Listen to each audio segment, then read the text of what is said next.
Je vous propose d'ouvrir la parole de Dieu dans la première épître de Paul aux Corinthiens, au chapitre 10, et nous allons lire les 14 premiers versets. Donc, épître aux Corinthiens, chapitre 10, verset 1er. Donc, c'est Paul qui exhorte les frères et sœurs qui sont à Corinthe. Et voici ce qu'il leur dit. Frères, je ne veux pas que vous ignoriez que nos pères ont tous été sous la nuée et qu'ils ont tous passé au travers de la mer, qu'ils ont tous été baptisés en Moïse, dans la nuée et dans la mer, qu'ils ont tous mangé le même aliment spirituel, qu'ils ont tous bu le même breuvage spirituel, car ils buvaient à un rocher spirituel qui les suivait, et ce rocher était Christ. Mais la plupart d'entre eux ne furent point agréables à Dieu, puisqu'ils périrent dans le désert. Or, ces choses sont arrivées pour nous servir d'exemple, afin que nous n'ayons pas de mauvais désirs comme ils en ont eu. Ne devenez point idolâtres. Comme quelques-uns d'eux, selon qu'il est écrit, le peuple s'assit pour manger et pour boire, puis ils se levèrent pour se divertir. Ne nous livrons point à l'impudicité, comme quelques-uns d'eux s'y livrèrent, de sorte qu'il en tomba 23 000 en un seul jour. Ne tentons point le Seigneur, comme le tentèrent quelques-uns d'eux, qui périrent par les serpents. Ne murmurez point, comme murmurèrent quelques-uns d'eux, qui périrent par l'exterminateur. Ces choses leur sont arrivées pour servir d'exemple, et elles ont été écrites pour notre instruction, à nous qui sommes parvenus à la fin des siècles. Ainsi donc, que celui qui croit être debout prenne garde de tomber. Aucune tentation ne vous est survenue qui n'ait été humaine, et Dieu, qui est fidèle, ne permettra pas que vous soyez tentés au-delà de vos forces. Mais avec la tentation, il préparera aussi le moyen d'en sortir, afin que vous puissiez la supporter. C'est pourquoi, mes bien-aimés, fuyez l'idolâtrie. Amen. Et une deuxième lecture, vous pouvez garder ce texte, mais une deuxième lecture que l'on va faire dans la première épître de Paul aux Thessaloniciens, au chapitre 1er. Et Paul résume ce qui s'est passé lorsqu'ils sont passés à Thessalonique. Donc 1 Thessaloniciens, chapitre 1er, verset 9. Car on raconte à notre sujet quel accès nous avons eu auprès de vous et comment vous vous êtes convertis à Dieu en abandonnant les idoles pour servir le Dieu vivant et vrai, et pour attendre des cieux son Fils qu'il a ressuscité des morts, Jésus qui nous délivre de la colère à venir. Amen. Donc dans ce premier texte que l'on a lu, dans l'Épître aux Corinthiens, donc Paul y parle pour exhorter l'Église, et il va citer ce qu'il s'est passé pour le peuple d'Israël quand il était dans le désert. Au verset 6, il va dire que ces choses sont arrivées pour nous servir d'exemple, afin que nous n'ayons pas de mauvais désirs comme ils en ont eu. Ça, c'est au verset 6. Et au verset 11, ces choses leur sont arrivées pour nous servir d'exemple, et elles ont été écrites pour notre instruction, à nous qui sommes parvenus à la fin des siècles. Donc ceux qu'ont vécu le peuple hébreu dans le désert, ceux qui ont vécu le peuple hébreu dans le désert, c'est pour nous un exemple. Et c'est vrai que dans la Bible, il y a beaucoup d'exemples qui nous sont donnés. Il y a des exemples, c'est pour nous encourager. On voit des exemples d'hommes qui ont vraiment eu la foi et qui ont obtenu ce que Dieu leur avait promis. Il y a, dans l'Épître aux Hébreux, au chapitre 11, vous savez, il y a une succession d'exemples d'hommes qui ont mis leur confiance en Dieu et qui ont obtenu. Ça, c'est des exemples à imiter. Et puis, il y a des exemples qui nous sont donnés pour nous avertir. Parce que le Seigneur, à la fois, nous encourage, mais à la fois, nous avertit quand il y a des dangers. Et autant il y a des exemples qu'il faut imiter, autant il y a des exemples qu'il ne faut surtout pas imiter, et ils nous sont donnés pour nous avertir. Et à un moment de son histoire, le peuple hébreu, notamment quand il était dans le désert, a été désagréable à Dieu, et ils sont passés à côté de ce que Dieu leur avait promis. Toute une génération, à part 2 hommes, ont péri dans le désert, et c'est la génération d'après qui a obtenu ce qui leur avait été promis. Et s'il y a bien une chose, et c'est celle-là que je voudrais voir ensemble ce matin, il y a plusieurs choses, il nous est dit ne soyez pas idolâtres, ne tentons point le Seigneur, ne murmurons point, etc. Ne nous livrons point à l'impudicité. Mais la chose que j'aimerais qu'on voit ce soir, c'est ce matin, et oui, je suis un peu fatigué ces temps-ci, j'aspire au soir tranquille. La chose que j'aimerais que l'on voit ce matin, c'est ce début du verset 7, « Ne devenez point idolâtres ». Et au verset 14, il dira « Fuyez l'idolâtrie ». C'est cette exhortation que j'aimerais qu'on voit ce matin ensemble. « Fuyez l'idolâtrie ». La Bible, elle nous met en garde contre ce péché. Et ce n'est pas dit « Fuyez l'idolâtrie » aux Hébreux, c'est dit aux Corinthiens. Il nous est dit que c'est écrit pour ceux qui sont arrivés à la fin des temps. Donc ça nous concerne. Il y a un danger pour les enfants de Dieu, et un de ces dangers, c'est l'idolâtrie. Alors c'est quoi l'idolâtrie ? L'idolâtrie, c'est rendre un culte à une idole. C'est adorer une idole. Et c'est quoi une idole ? Eh bien, historiquement, une idole, c'était la représentation matérielle d'un dieu. Dans la Bible, on appelle ça aussi une image taillée. C'est quand on fait une image d'une divinité. Et quand on regarde la parole de Dieu, on ne va pas prendre tous les textes parce que ce serait trop long, mais on voit que c'était des images qui pouvaient être sculptées dans le bois ou dans la pierre. Ça pouvait être des images qui étaient fondues en métal, en argent, en or, en bronze, en airain. On voit que ça pouvait être sur toutes sortes de supports. Des fois, c'était la représentation du dieu, ou des fois, c'était un symbole qui représentait ce dieu. Des fois, ça pouvait être des toutes petites statues ou des petites choses qui étaient transportables. Et puis, des fois, c'était des idoles volumineuses qui étaient placées dans des temples. Il y avait des idoles, des fois, pour des pays entiers. Il y avait des idoles pour des familles aussi. Il y avait des idoles familiales. Ça s'appelait des téraphim, etc. Et dans la Bible, on voit très, très, très souvent ces idoles présentes et le ravage qu'elles ont fait. En fait, une idole, c'est quoi ? Ça peut prendre toutes sortes de formes. Même des fois, c'est parler d'un pieu, vous savez, juste un morceau de bois. Des fois, c'est même parler alors je crois que c'était dans Ézéchiel ou Jérémie, de coussinets. Bon, les idoles, ça peut vraiment avoir toutes sortes de formes. Mais il y a une chose qui est commune, c'est que c'est toujours relié à une divinité. C'est une image, un symbole d'un dieu. Et ce que l'on voit dès le commencement de l'histoire de l'homme, c'est que Dieu demande à l'homme de ne pas avoir d'idole. Quand Dieu va faire alliance avec le peuple hébreu, dans le livre de l'Exode, au chapitre 20, dans ce chapitre 20, c'est là où il y a ce qu'on appelle les 10 commandements, les 10 grands principes que Dieu donne à son peuple. Et voici ce qu'il va leur dire. Donc Exode chapitre 20, verset 1er. Voici le commencement de ce que Dieu demande lorsqu'il conclut l'alliance avec le peuple. Donc Exode chapitre 20, verset 1er. Alors Dieu prononça toutes ces paroles en disant « Je suis l'Éternel ton Dieu, qui t'ai fait sortir du pays d'Égypte, de la maison de servitude. Tu n'auras pas d'autre Dieu devant ma face.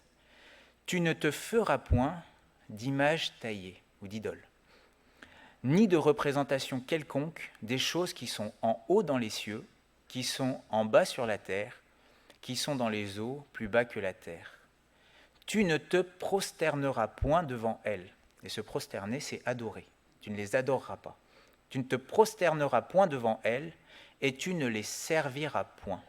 Car moi, l'Éternel ton Dieu, je suis un Dieu jaloux, qui punit l'iniquité des pères sur les enfants jusqu'à la 3e et la 4e génération de ceux qui me haïssent, et qui fait miséricorde jusqu'en 1000 générations à ceux qui m'aiment et qui gardent mes commandements. D'où l'intérêt d'aimer le Seigneur. Parce que la bénédiction, elle est bien plus grande que la malédiction. Et donc, si on devait résumer le premier commandement que Dieu donne au peuple, c'est qu'il est Dieu, et il demande qu'il n'y ait pas d'idoles, qu'on n'adore pas ces idoles, et qu'on ne les serve pas. Et Dieu dit qu'il est un Dieu jaloux. Alors, est-ce que ça veut dire que Dieu est jaloux dans le sens qu'il est caractériel, comme quelqu'un pourrait être jaloux ici-bas, sans raison? Non. Jaloux, c'est dans le sens qu'il ne partage pas son peuple avec un autre Dieu. Dieu ne partage pas sa fidélité. Et en fait, qu'est-ce que Dieu demande au travers de ce premier commandement au peuple? Il demande au peuple simplement de la fidélité. Il fait une alliance avec ce peuple et il leur dit, vous faites alliance avec moi, donc vous ne ferez pas alliance avec d'autres dieux. C'est comme ça. Et en fait, si on y réfléchit, c'est un peu la base de toute alliance. Quand on fait une alliance avec quelqu'un, je ne sais pas, on va prendre l'alliance qui est l'image de l'alliance entre les hommes, c'est le mariage. Le jour où j'ai dit oui à Ruth, j'ai dit non à toutes les autres. C'est logique. Et le minimum syndical quand on se marie avec quelqu'un, c'est la fidélité. Dieu, c'est ce qu'il demande à son peuple. Il lui demande fidélité. Ils font alliance avec lui pour être leur Dieu, alors il n'y en aura pas d'autre. Ce qu'il demande, c'est la fidélité. Et d'ailleurs, quand le peuple se détournait de Dieu pour aller vers d'autres dieux, justement, et qu'il commençait à faire des idoles et à servir ces idoles, Dieu dira que c'est de l'infidélité, et même il ira jusqu'à dire que c'est de la prostitution. J'ai pris ce texte dans Juges au chapitre 8 et au verset 33. Lorsque Gédéon fut mort, les enfants d'Israël recommencèrent à se prostituer au Baal, et ils prirent Baal-Bérith pour leur Dieu. C'est de l'infidélité. Et dans les temps anciens, c'est vrai qu'il y avait beaucoup de faux dieux. On connaît souvent, ceux qu'on connaît peut-être le mieux, c'est les dieux égyptiens, vous savez. Il y avait les dieux cananéens, les Baals, les Astartés. Il y avait les dieux assyriens, il y avait les dieux grecs, les dieux romains, etc. Bon, il y avait plein de dieux un peu partout, qui portaient des noms différents, mais qui souvent représentaient un peu la même chose. Et même du temps des apôtres, il y avait déjà beaucoup d'idolâtrie. Encore beaucoup d'idolâtrie. Et j'ai envie de dire, aujourd'hui, il y en a encore. Il suffit d'aller visiter certains endroits religieux, j'allais dire certaines églises, et vous verrez des idoles de pierre, d'or, d'argent, qu'on habille, qu'on déshabille, etc. Dans Actes au chapitre 17 et au verset 16, il nous est dit, donc Paul, il avait fait une halte à Athènes parce qu'il attendait ses collègues. Et il nous est dit, Acte 17, verset 16, comme Paul les attendait à Athènes, il sentait au-dedans de lui son esprit s'irriter à la vue de cette ville pleine d'idoles. Et on en déduit facilement que ce n'était pas seulement lui qui était irrité à cause des idoles. Alors pourquoi est-ce que Dieu ne veut pas que l'homme ait des idoles? Oui, pourquoi il ne partage pas? Il y a plein de raisons, mais il y en a deux qu'on va regarder parmi tant de raisons. C'est que la première, c'est que les idoles, ce n'est pas des vrais dieux. C'est du mensonge. Jésus dira, Jean au chapitre 17, verset 3, « Or la vie éternelle, c'est qu'ils te connaissent, toi, le seul vrai Dieu, et celui que tu as envoyé, Jésus-Christ. » Le seul, il n'y en a pas deux, il n'y en a qu'un. Le seul, le vrai, c'est celui qui est véridique, qui n'est pas un faux, le seul vrai Dieu. Il n'y a en vérité qu'un seul Dieu qui a créé les cieux, la terre et tout ce qui s'y trouve. Le reste, les idoles, c'est du mensonge. Jérémie, au chapitre 10, va dire ceci. C'est Jérémie, chapitre 10, à partir du verset 6, il va dire « Nul n'est semblable à toi, ô Éternel. Tu es grand, et ton nom est grand par ta puissance. Qui ne te craindrait, roi des nations? c'est à toi que la crainte est due, car parmi tous les sages des nations et dans tout leur royaume, nul n'est semblable à toi. Et là, il parle de ceux qui font des idoles. Tous ensemble, ils sont stupides et insensés. Leur science n'est que vanité, c'est du bois. On apporte de Tarsis des lames d'argent, et d'Uphaz de l'or. L'ouvrier et la main de l'orfèvre se mettent en œuvre. Les vêtements de ces dieux sont d'étoffe teinte en bleu et en pourpre. Tous sont l'ouvrage d'habiles artisans. Donc là, c'est la description de ceux qui façonnent de l'argent, de l'or, un peu de vêtements, et pouf, ils ont fait une idole. Tous sont l'ouvrage d'habiles artisans. Et au verset 10, « Mais l'Éternel est Dieu en vérité. Il est un Dieu vivant et un roi éternel. La terre tremble devant sa colère, et les nations ne supportent pas sa fureur. Vous leur parlerez ainsi. Les dieux qui n'ont point fait les cieux et la terre disparaîtront de la terre et de dessous les cieux. Il a créé la terre par sa puissance, il a fondé le monde par sa sagesse, il a étendu les cieux par son intelligence, à sa voix, les eaux mugissent dans les cieux. Il fait monter les nuages des extrémités de la terre, il produit les éclairs et la pluie, il tire le vent de ses trésors. Tout homme devient stupide par sa science, tout orfèvre est honteux de son image taillée, car ces idoles ne sont que mensonges, il n'y a point en elles de souffle. On voit vraiment cette opposition. Mais l'Éternel est Dieu en vérité, ces idoles ne sont que mensonges. Et vous savez que le père du mensonge, c'est le diable. Ces idoles, ces images taillées, ça a toujours été un moyen de garder les hommes dans le mensonge et de les éloigner du véritable Dieu. Et c'est vrai que souvent, aux idoles est associée la puissance des ténèbres. Ça, c'est une réalité. Paul dira, c'est le texte qu'on a lu tout à l'heure, le chapitre qu'on a lu tout à l'heure, on ne l'a pas lu, mais je vous lis ces quelques versets, donc c'était dans 1 Corinthiens 10, au verset 19, il dit « Mais que dis-je donc ? Que la viande sacrifiée aux idoles est quelque chose, ou qu'une idole est quelque chose ? Nullement. » Il dit « Non, les idoles, c'est des faux dieux. Je vous dis que ce qu'on sacrifie, on le sacrifie à des démons, et non à Dieu. Or, je ne veux pas que vous soyez en communion avec les démons. » Les démons, c'est des esprits, mais c'est certainement pas Dieu, des divinités. C'est des esprits créés, comme nous, on a été créés par Dieu. Et c'est vrai que ceux qui trafiquent avec le monde occulte, qui font de la magie ou des choses comme ça, ils ont toutes sortes d'idoles. Des gris-gris, des images, des pierres, des talismans, des bagues, des représentations de Dieu, des choses spirituelles, toutes sortes de choses.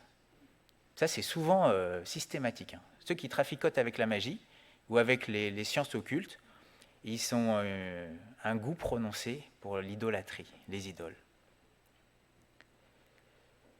Et même, quand on regarde à la fin des temps, alors je crois que j'ai pris ce texte dans Apocalypse chapitre 13, quand on regarde bien comment Satan va détourner les hommes une ultime fois de Dieu, il va utiliser une image, une idole, une image de la bête. C'est dans Apocalypse chapitre 13, verset 14, il nous parlait de cette bête, c'est-à-dire c'est un homme, et c'est écrit que « Et elle séduisait les habitants de la terre par des prodiges qui lui étaient donnés d'opérer en présence de la bête, disant aux habitants de la terre de faire une image à la bête qui avait la blessure de l'épée et qui vivait. » Bon, alors il faudrait lire tout le chapitre pour comprendre le contexte, mais on voit qu'il va amener les hommes à se faire une image. Et au verset 15, « Et il lui fut donné d'animer l'image de la bête. » Et là, il va y avoir un coup d'éclat de l'ennemi, c'est qu'il va faire une idole qui parle et qui est animée. Il lui fut donné d'animer l'image de la bête, afin que l'image de la bête parlât, et qu'elle fit que ceux qui n'adoraient pas l'image de la bête fussent tués. Et c'est là qu'il nous est parlé du fameux 666, etc. En fait, ce chiffre, le nom ou le symbole de la bête, ça ne sera que la marque de l'adoration. Et on voit que c'est associé à une idole. Je ne sais pas si vous avez déjà remarqué, c'est l'arme ultime. C'est la dernière arme qui va être utilisée pour détourner les hommes. Et on voit que les hommes vont adorer l'image de la bête, au verset 15. ils vont lui vouer un culte. Et au fait, ceux qui prendront cette marque sur leur main ou sur leur front, c'est simplement qu'ils auront choisi d'adorer Satan. C'est ce qui va se passer à la fin. La deuxième chose qu'on voit aussi, pourquoi Dieu n'aime pas les idoles, c'est parce que Dieu sait que l'homme va servir ce qu'il adore. C'est comme ça qu'on a été créé. Vous savez, on n'a pas été créé de manière à être sans Dieu, on a été créé pour adorer Dieu. Dans Luc au chapitre 16 et au verset 13, il nous est dit ceci, c'est Jésus qui parle, et il va dire « Nul serviteur ne peut servir deux maîtres, car ou il haïra l'un et aimera l'autre, ou il s'attachera à l'un et méprisera l'autre. Vous ne pouvez servir Dieu et Mammon. » On ne peut pas servir deux dieux différents. Et c'est vrai que l'homme a été créé de manière à adorer. C'est comme ça. C'est comme ça qu'on fonctionne. On est des adorateurs. On a forcément tous, en fait, un Dieu. Alors, on ne va peut-être pas l'appeler Dieu, mais on a tous une adoration dans le cœur. C'est comme ça qu'on est construit, si vous voulez. On ne peut pas fonctionner autrement. On a été créé de cette manière-là. On est des adorateurs. Et un adorateur, c'est forcément un serviteur. C'est comme ça que ça marche. Un serviteur dans le sens d'obéir à celui qu'on adore. Et ça, on le retrouve souvent, cette logique d'avoir un Dieu, de l'adorer et de le servir. Tout à l'heure, dans Exode au chapitre 20, Dieu dit « Tu n'auras pas d'autre Dieu devant ma face, donc tu ne te feras pas d'idole, tu ne te prosterneras point. » Donc il y a l'idole, puis après il y a la prosternation, l'adoration, devant elle, et tu ne les serviras point.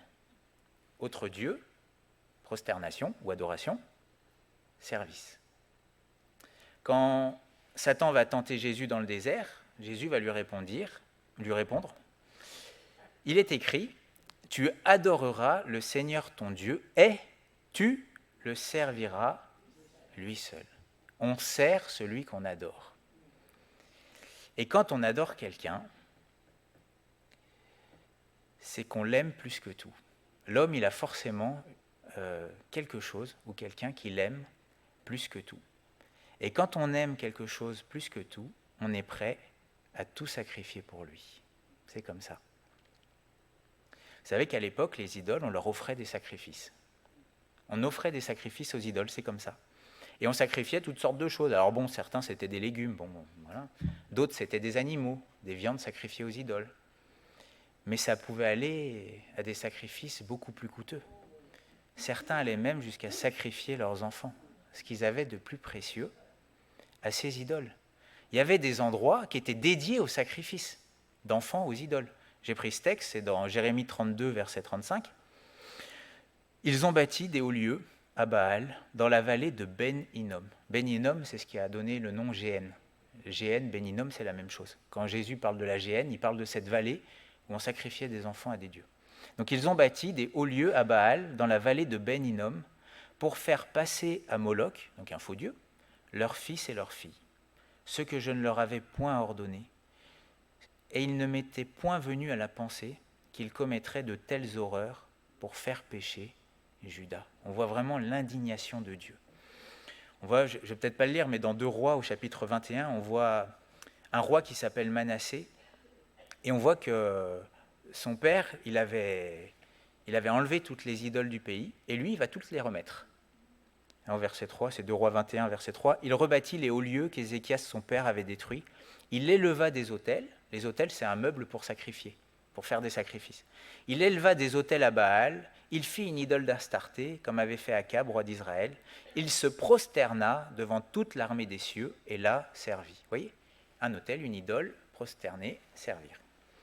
Il bâtit des autels dans la maison de l'Éternel, quoique l'Éternel eût dit, c'est dans Jérusalem que je placerai mon nom.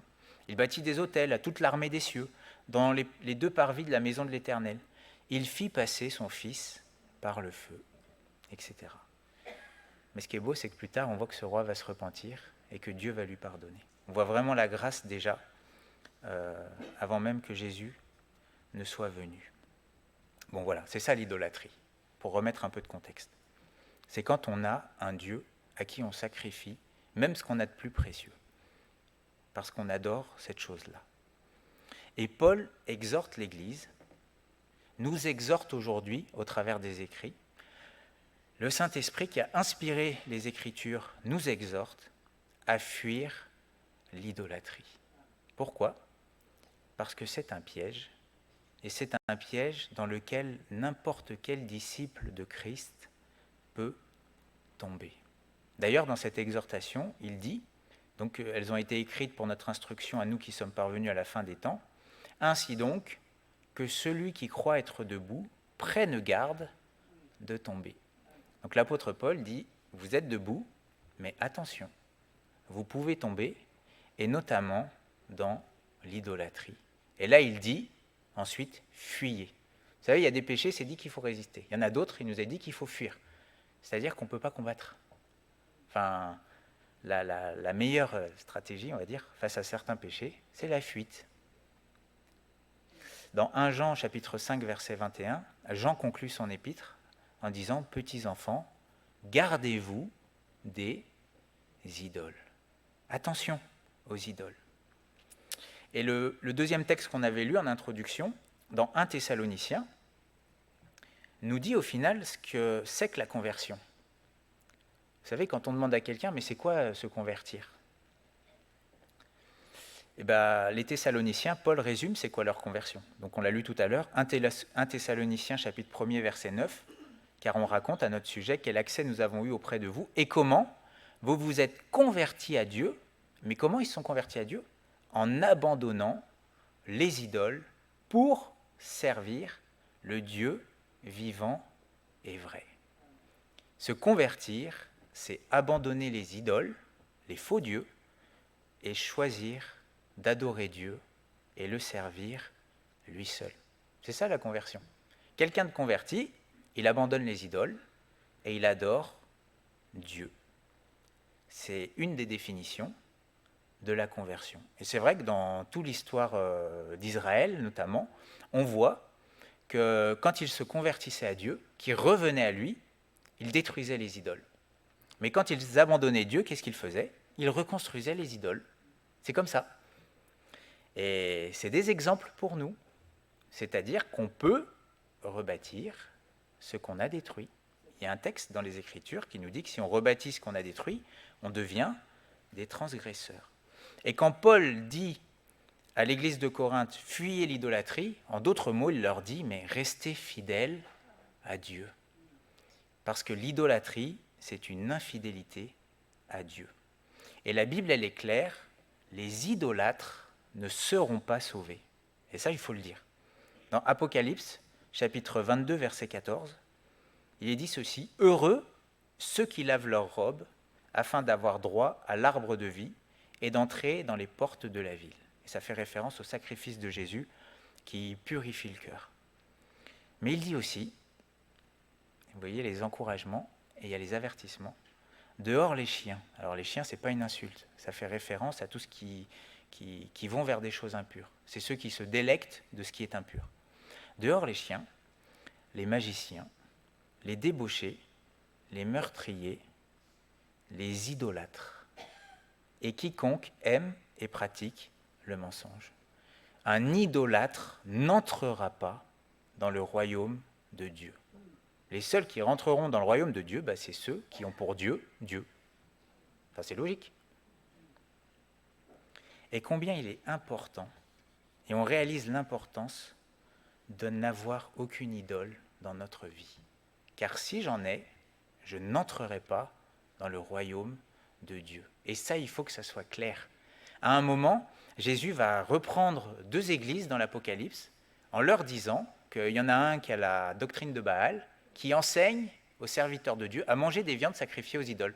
Donc il y a des enseignements qui font croire, qui illusionnent les gens, leur faisant croire que s'ils ont des idoles, ça va aller. Non, si vous avez des idoles, ça n'ira pas. Et en plus, après, c'est parlé de la prophétesse Jézabel qui fait la même chose, qui enseigne à manger des viandes sacrifiées aux idoles. Alors, c'est quoi les idoles ? Parce que, il faut que ça soit concret. Alors, il y a 4 choses. J'ai trouvé 4 formes d'idoles, on va les voir ensemble, et que ça puisse nous aider à n'en avoir aucune. Alors, les idoles, peut-être une première forme d'idole, c'est simplement une idole, comme on l'a décrite, c'est-à-dire un objet, une image qu'on va vénérer et à qui on va donner une autorité spirituelle. Certains les appellent des icônes, vous savez, même religieuses. En gros, c'est tout ce qui est censé nous apporter une forme de bénédiction, de richesse, amour, succès. C'est, comme j'avais dit, des gris-gris, des talismans, des choses comme ça. Des choses qui, on croit que si on s'en sépare, il va nous arriver un malheur. Vous savez, des fois ça arrive à certains. On leur donne ça et attention, hein, si tu t'en sépares, malheur à toi. Mais ça, c'est du mensonge. Des choses qui sont transmises de génération en génération, de famille en famille. Des livres, des choses qui ont rapport avec l'au-delà, etc. À Éphèse, il nous est dit que ceux qui se sont convertis, c'est Acte 19, 19, et un certain nombre de ceux qui avaient exercé les arts magiques, ayant apporté leurs livres, les brûlèrent devant tout le monde. On en estima la valeur à 50 000 pièces d'argent. Conserver une idole, c'est croire au mensonge. Et croire au mensonge, c'est donner accès au diable. Conserver une idole, c'est garder un obstacle entre nous et Dieu. Et croire que ces choses vont vous amener une bénédiction, c'est de la folie. Si vous gardez ces choses-là, vous êtes maudits. Et croire que vous libérez de ces choses, ça va vous amener la malédiction, c'est pas vrai. Ça va vous amener la bénédiction. La vérité, c'est que toute bénédiction spirituelle se trouve en Jésus-Christ. Et que par la foi en Jésus-Christ, nous sommes bénis. La vérité libère, le mensonge asservi. C'est pas rare de voir des gens qui se convertissent, d'être en lutte pour se débarrasser de certaines choses. Parce qu'il y a un combat spirituel. Mais je rappelle encore ceci, toute victoire et toute autorité dans le domaine spirituel se trouve en Jésus-Christ. Il a reçu le nom qui est au-dessus de tout nom. Si vous avez des idoles, débarrassez-vous-en et tournez-vous vers Jésus-Christ. Il vous protégera, il vous gardera, il vous bénira.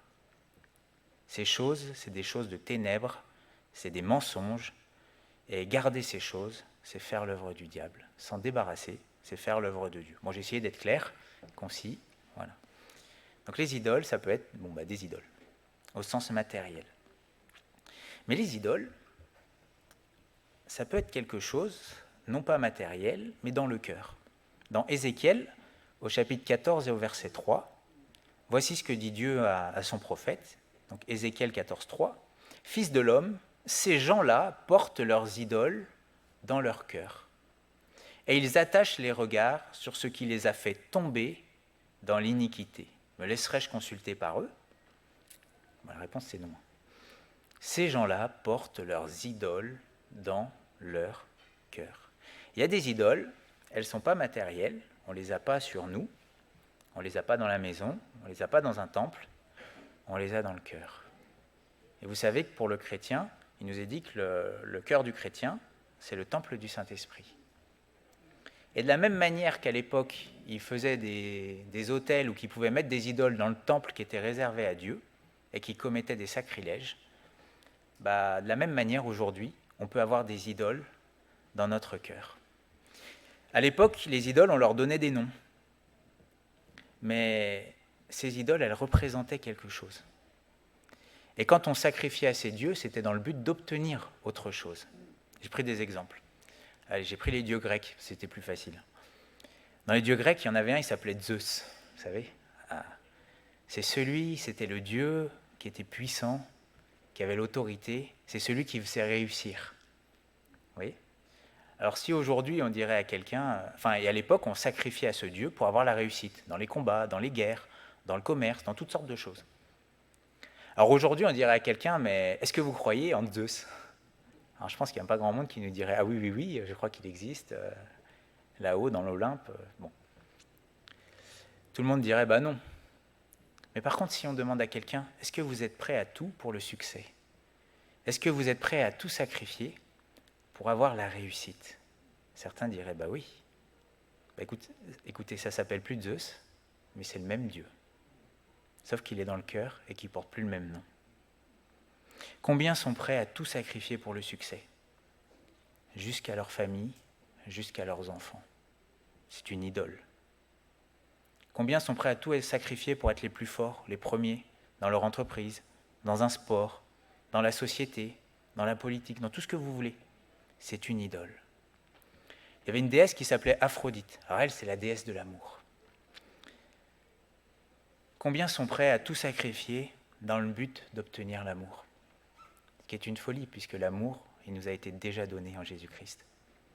Mais combien pour certains, certaines relations, dans le but d'obtenir l'amour, sont comme une idole? Ils sacrifieraient tout pour être aimés, alors que Dieu a sacrifié pour nous prouver son amour. Il y avait le dieu Dionysos. Alors lui, c'est le dieu du vin et de la fête. Et oui, mais combien sont prêts à tout sacrifier pour faire la fête? Même leurs enfants, pour de la distraction. Il nous est dit dans 2 Timothée chapitre 3 verset 4 qu'à la fin des temps, il y aurait des hommes qui aimeront le plaisir plus que Dieu. Leur Dieu, c'est le plaisir. Et tout à l'heure, dans le texte qu'on a lu, dans 1 Corinthiens 10 verset 7, « Ne devenez point idolâtres, comme quelques-uns d'entre eux, selon qu'il est écrit, le peuple s'assit pour manger et pour boire, puis ils se levèrent pour se divertir. » Oui. Combien vont sacrifier le temps qu'ils devraient donner à leurs enfants ou à leurs femmes ou à leurs maris ou à leurs parents pour se divertir? Et puis s'il y a le choix entre le divertissement et obéir à Dieu, ça sera le divertissement, parce que c'est leur Dieu. Il y avait Tyché, le dieu de la chance et de la fortune. Ah, combien veulent être riches ou aiment l'argent? Et ils sont prêts à tout donner pour avoir toujours plus, toujours plus, toujours plus. Celui-là, il s'appelle aussi Mammon. Hein, le dieu que Jésus cite, Mammon, c'est le dieu de l'argent. Et d'ailleurs, après, il est dit que les pharisiens se moquaient parce qu'ils étaient avares. Et d'ailleurs, dans Colossiens chapitre 3, verset 5, il nous est dit « Faites mourir donc les membres qui sont sur la terre, l'impudicité, l'impureté, les passions, les mauvais désirs et la cupidité qui est une idolâtrie. » Eh oui. Les idoles, ça pouvait être aussi des personnalités, des gens. Vous savez, les empereurs, ils aimaient être déifiés. Ils aimaient qu'on leur rende un culte.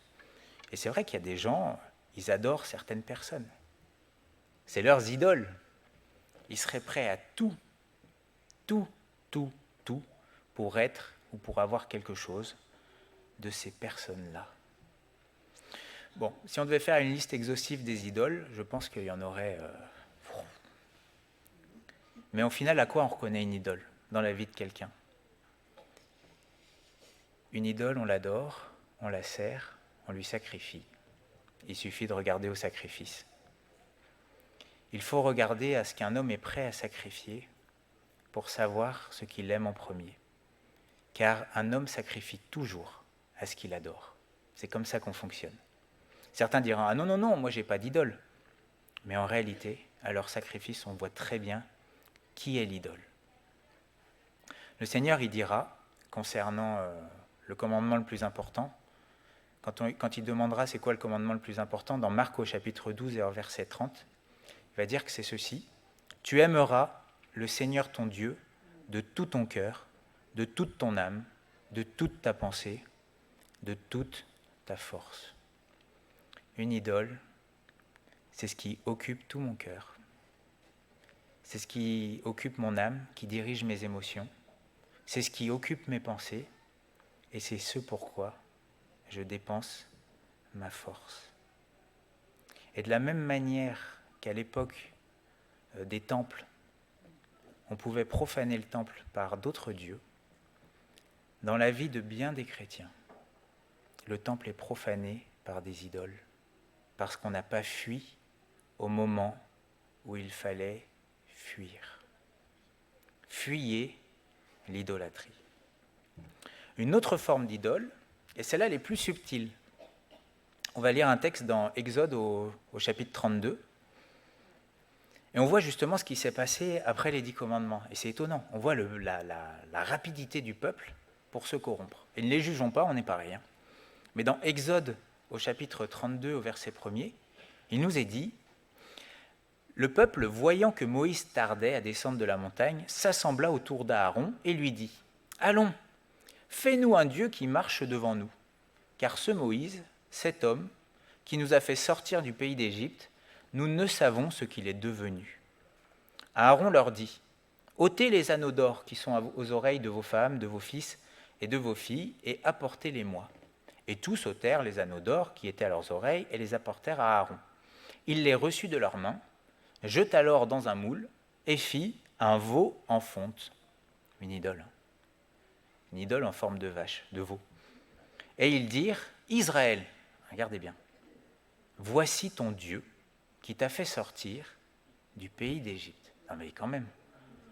Lorsque Aaron vit cela, il bâtit un autel devant lui, donc un endroit pour sacrifier. C'est la logique, une idole, un autel, c'est comme ça. Et il s'écria, demain, il y aura fête en l'honneur de qui ? De l'Éternel. Le lendemain, ils se levèrent de bon matin, ils offrirent des holocaustes et des sacrifices d'action de grâce. Le peuple s'assit pour manger et pour boire, puis ils se levèrent pour se divertir. Et dans le mot divertir, il y a une connotation d'impudicité. On peut idolâtrer une image de Dieu, qui n'est pas Dieu, mais qui est un Dieu qu'on aimerait qu'il soit. Dans la Bible, elle est claire, ce n'est pas à l'homme de définir qui est Dieu. Ce n'est pas à l'homme de se faire une image de Dieu. Ce n'est pas l'homme qui a créé Dieu, c'est Dieu qui a créé l'homme. Ce n'est pas l'homme qui se fait un Dieu à son image, c'est Dieu qui a fait l'homme à son image. Ce n'est pas Dieu qui est façonnable par l'homme, c'est l'homme qui est façonnable par Dieu. Et dans l'Épître aux Éphésiens, il nous est dit que nous sommes son ouvrage. De la même manière qu'un potier peut façonner un vase, Dieu peut nous façonner, mais pas l'inverse.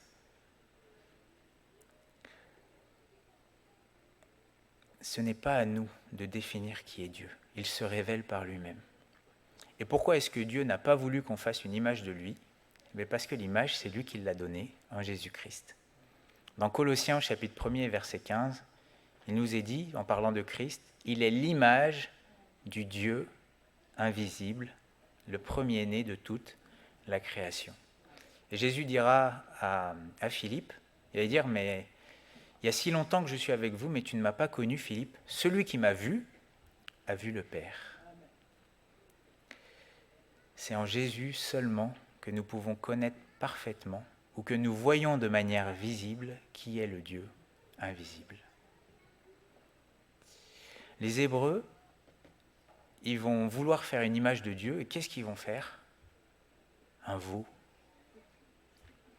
Pourquoi un veau ? Parce que le veau, c'est l'image du serviteur.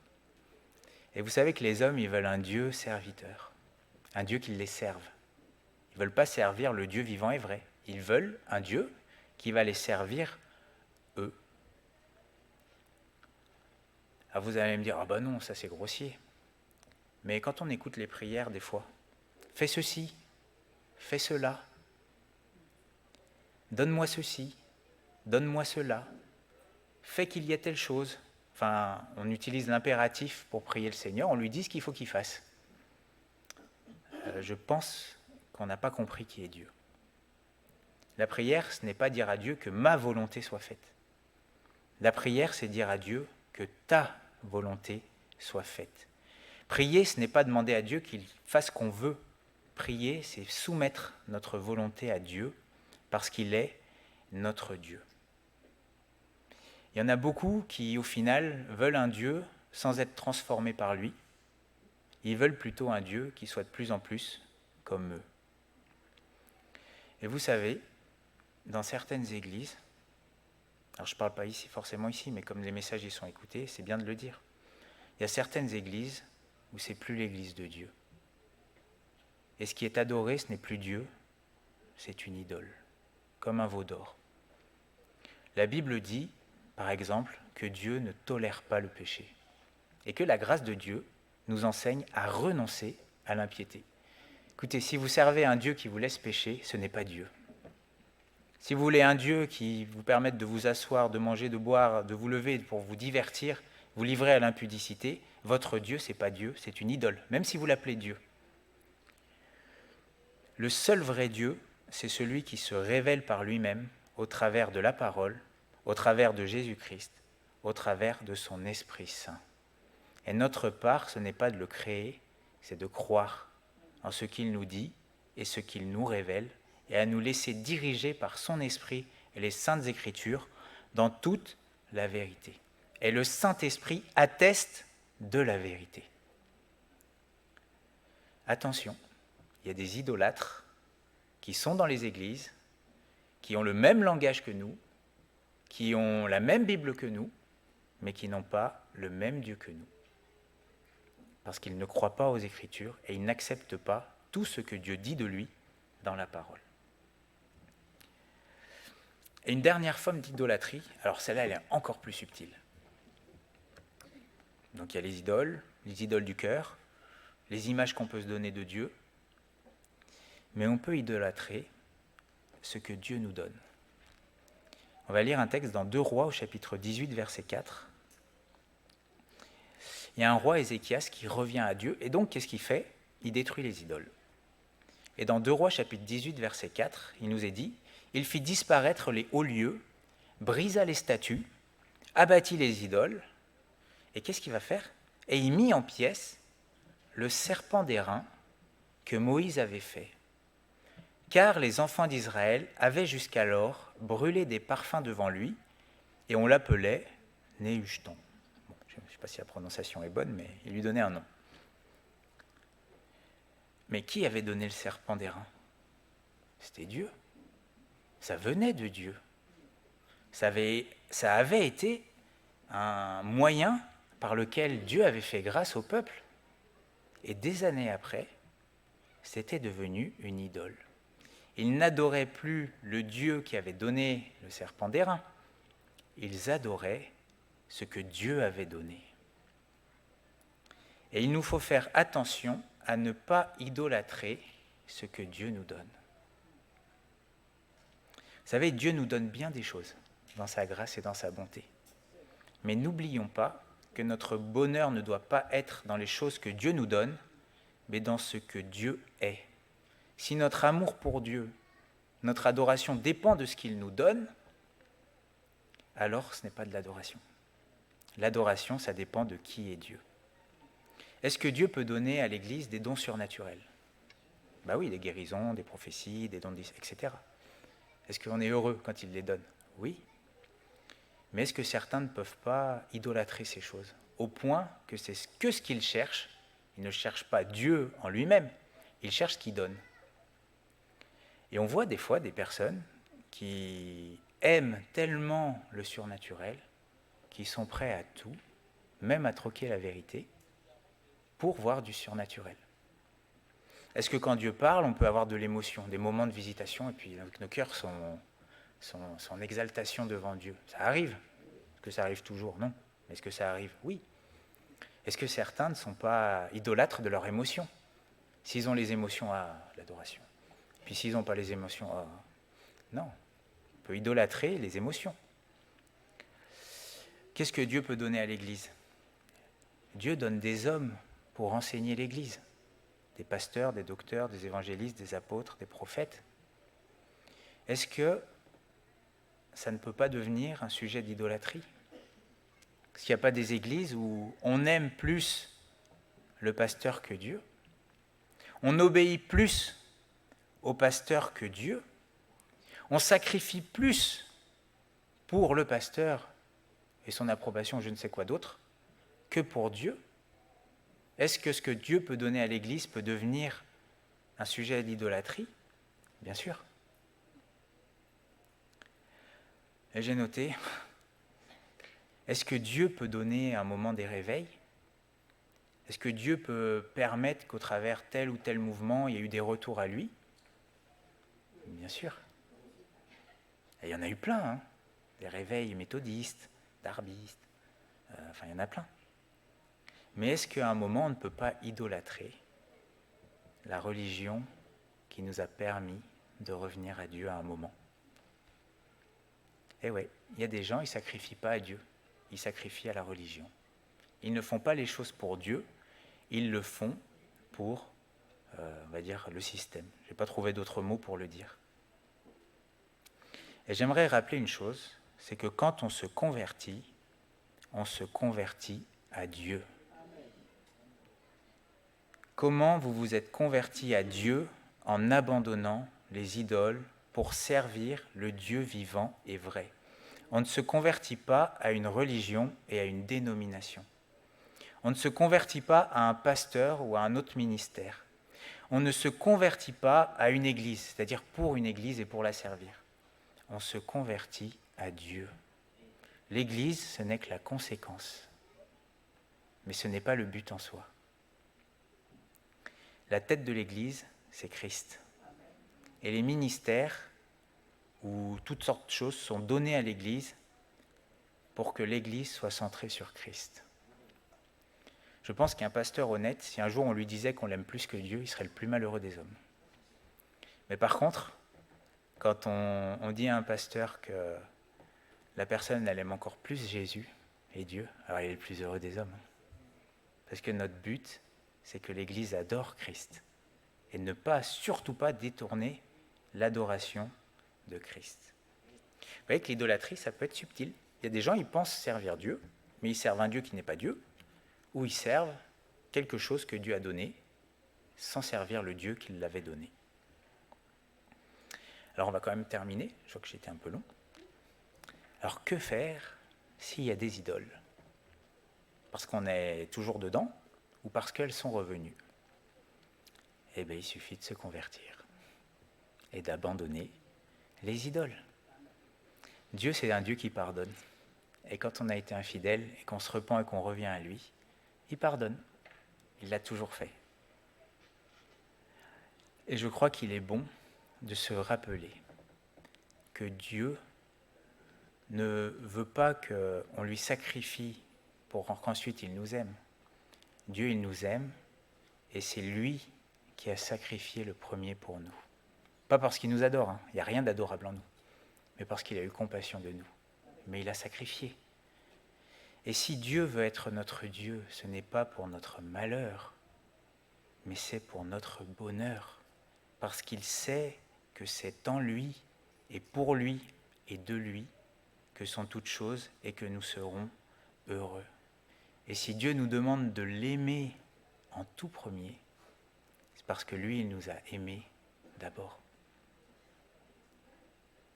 Dieu n'est pas comme les autres dieux, qui au final on leur sacrifie pour avoir quelques joies et puis beaucoup de malheur après. Dieu, c'est un Dieu où quand on le choisit en premier, qu'on l'adore, et donc qu'on le sert, alors on est heureux. Et j'ai pris juste un exemple de quelqu'un qui s'est retourné vers Dieu. C'est Gédéon, Juges chapitre 6, verset 24. Gédéon bâtit là un autel à l'Éternel et lui donna pour nom l'Éternel paix, parce que Dieu s'était révélé à lui. Il existe encore aujourd'hui à Ophra qui appartenait à la famille d'Abiézer. Donc Gédéon choisit que Dieu soit son Dieu. Dans la même nuit, l'Éternel dit à Gédéon, « Prends le jeune taureau de ton père et un second taureau de 7 ans, renverse l'autel de Baal qui est à ton père et abat le pieu sacré qui est dessus. Tu bâtiras ensuite et tu disposeras sur le haut de ce rocher un autel à l'Éternel ton Dieu. » C'est quand même beau. Il détruit l'idole et puis il utilise le bois comme du bois pour faire du feu. Il n'y a plus rien de sacré de cette idole-là. C'est juste du bois pour faire du feu. Donc tu bâtiras ensuite et tu disposeras sur le haut de ce rocher un autel à l'Éternel ton Dieu. Tu prendras le second taureau et tu offriras un holocauste avec le bois de l'idole que tu auras abattu, etc. Et un peu plus loin, alors j'ai plus noté le verset, mais il nous est dit que juste après ça, Gédéon fut revêtu de l'Esprit de l'Éternel. Et des fois, qu'est-ce qui peut peut-être empêcher la plénitude de la vie de l'Esprit? Les idoles. Merci Seigneur pour ta grâce, ta parole, et merci pour les exhortations et les avertissements qui nous sont parvenus à nous qui sommes à la fin des temps. Tu nous dis Seigneur de fuir l'idolâtrie.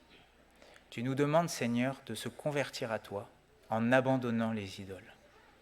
Et Seigneur, ce que nous désirons, ce n'est pas garder des idoles, car nous savons que les idolâtres ne rentreront pas dans le royaume de Dieu, mais ce que nous voulons, c'est te choisir comme notre Dieu et par ta grâce, Seigneur, abattre et abandonner toutes les autres idoles, que ce soit des idoles matérielles, que ce soit des passions dans le cœur, ou des relations, que ce soit, Seigneur, des images que nous avons de toi qui sont fausses, ou que ça soit une idolâtrie de ce que tu donnes plutôt que ce que tu es. Seigneur, nous voulons fuir et nous voulons rester dans ta présence et proche de toi. Nous voulons te rester fidèles jusqu'au bout, Seigneur. Que ton nom soit béni. Amen.